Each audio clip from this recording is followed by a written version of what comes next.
mais tous savaient que dans ses veines coulait le sang de l'héritage. Dans les grandes plaines, sous les étoiles du Congo, Félix prit le bâton de commandement. Il devint le gardien de la nation, le fils du tambour sacré, celui qui devait protéger la maison du peuple. Mais autour de lui, les ennemis étaient nombreux.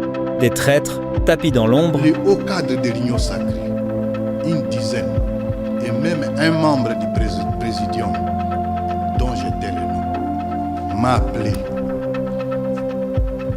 pour me dire qu'ils étaient scandalisés d'attendre leur chef. Et ils sont allés plus loin et dit mais pourquoi vous traînez? Venez vite nous libérer. Cherchait à briser ses pas et à voler les richesses du pays. La lutte devint rude, mais Félix se dressa. Plus dur que l'acier, plus solide que le roc. Le peuple l'appela alors le béton de la nation. Et son nom résonna dans les cœurs comme une promesse. Tant que le tambour battra, tant que la voix du peuple vivra, le Congo restera debout. Congolaises, Congolais, mes très chers compatriotes,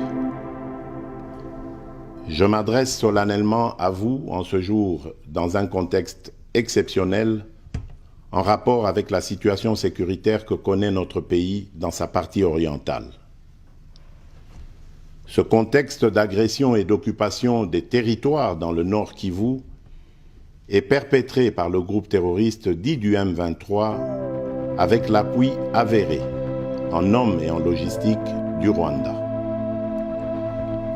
Au moment où je fais cette adresse, nos agresseurs occupent certaines localités dans le territoire de Rutshuru, occasionnant ainsi un drame humanitaire avec plus de 200 000 compatriotes forcés de fuir les affres terroristes dans les zones de combat.